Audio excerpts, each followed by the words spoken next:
Hey there, everybody.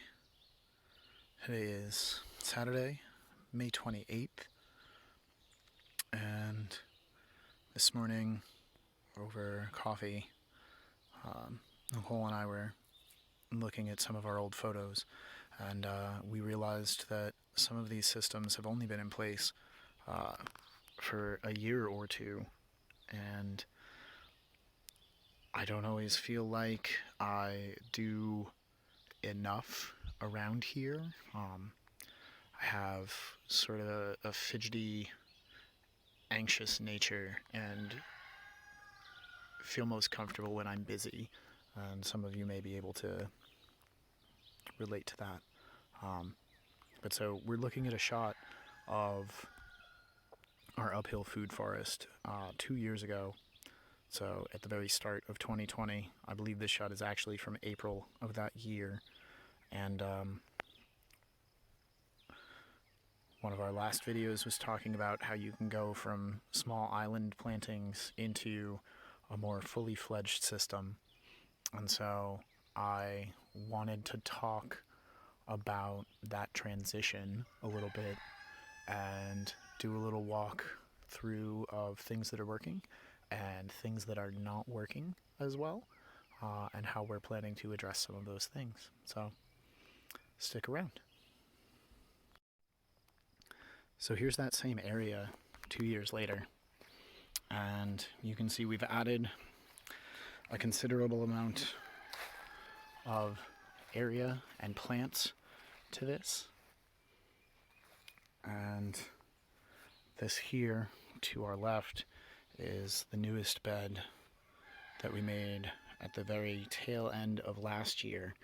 And it may look a little rough, but that's kind of how each of these have looked when they first started out. So we have some Monarda fistulosa and some good King Henry coming up. Our persimmons in this bed are just starting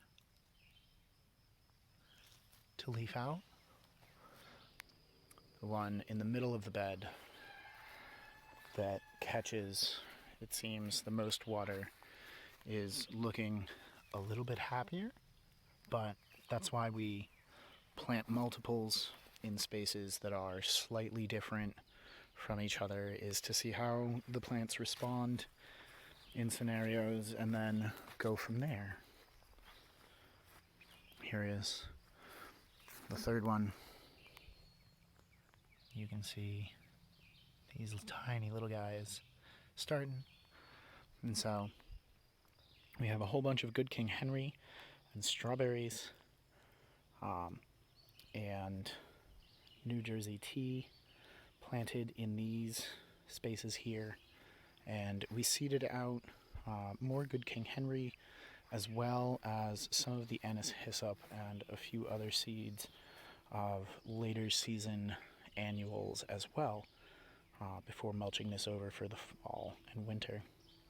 And so we're having some moderate successes. And then in these beds here, you can see the explosion of fruiting bodies of the wine cap mushrooms that are in this space. Second year hazelnuts and haskcaps doing very nicely. And our newest additions of the blackberries coming along well.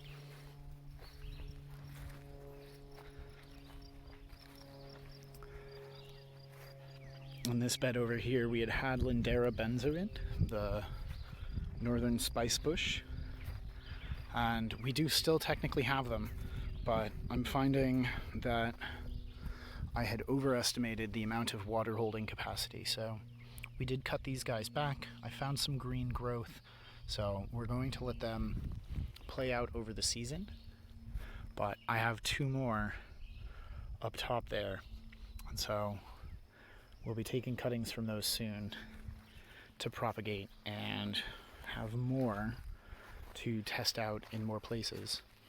And so we're still waiting for the apple to fruit.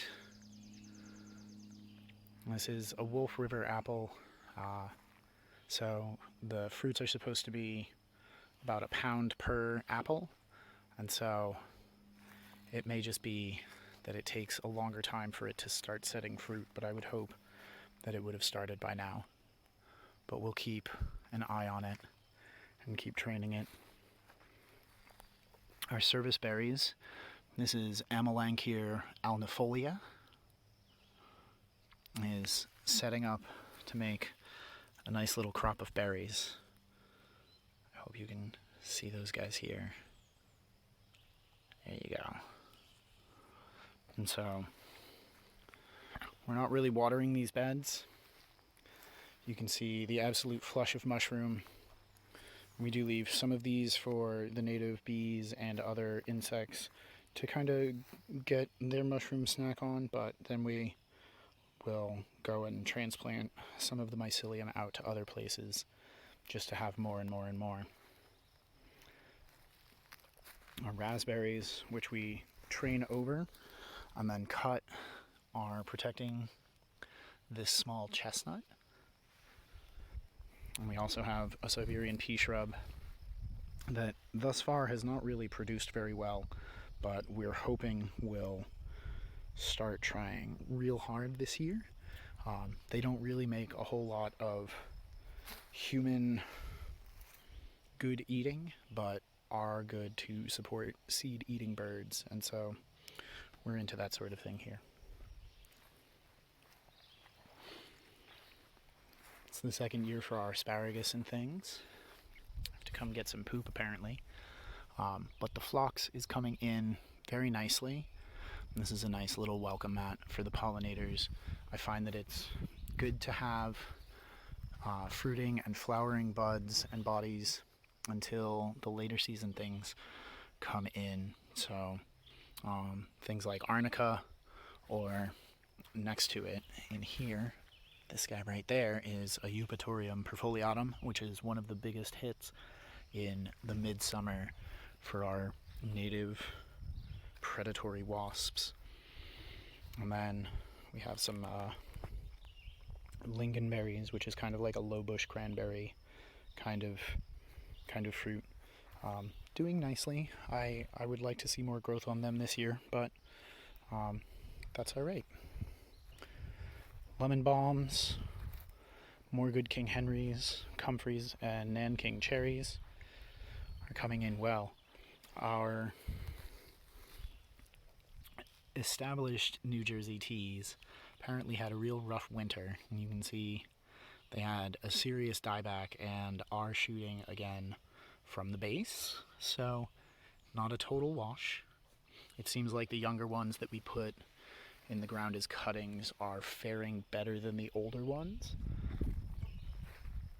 But I think part of that, even though they're clonal cuttings, I think part of it is that those other ones had to try real hard at the beginning of their growth to set down root. And so we've had some dieback, but they'll grow back from their roots and we'll still have more. In that photo I showed you before, the only thing we really had was a ring around this pawpaw up top. And I think this space is just such a drastic change.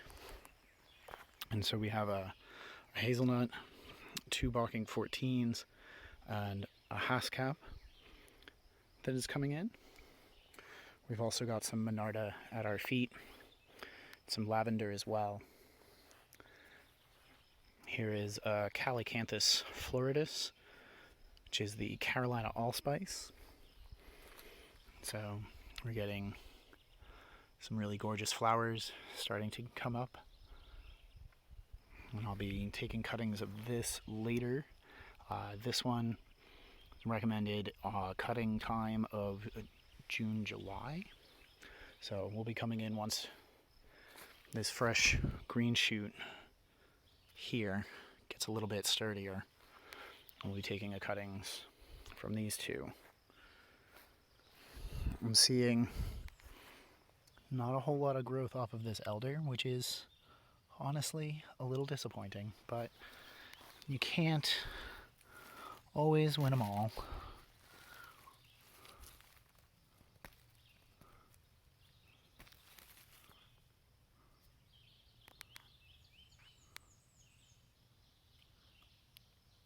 Looks dead, Jim.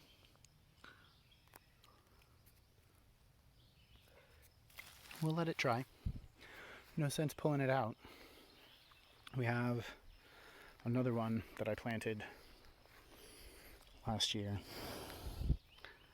This one kind of looks a little hurting for certain too. But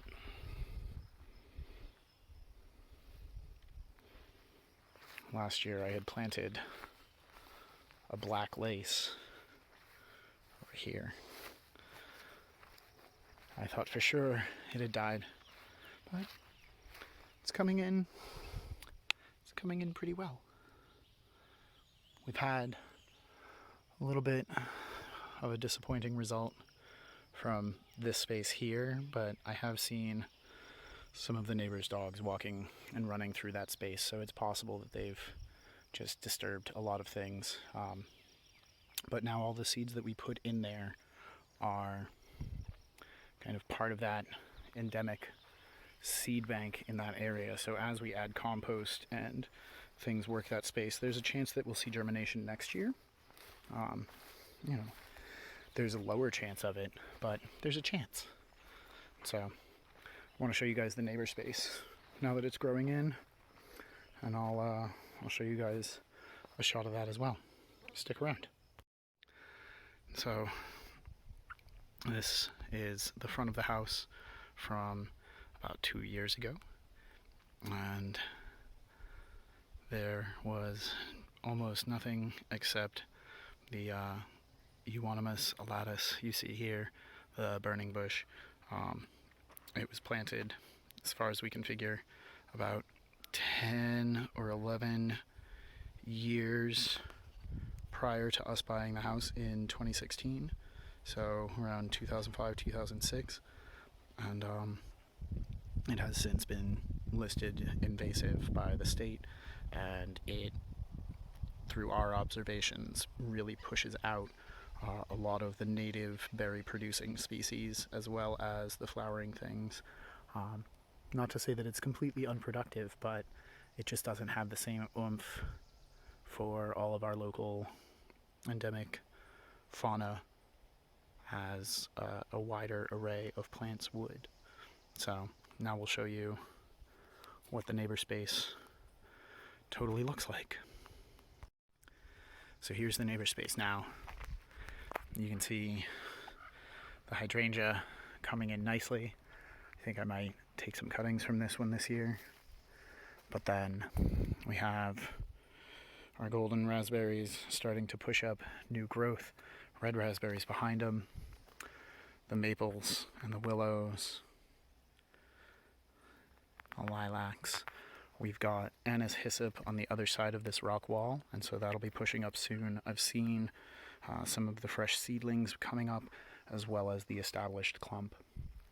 You can see our honeyberry over here, as well as the one that is, I think, 2 years old at this point. And if I come in here, you can see the berries forming.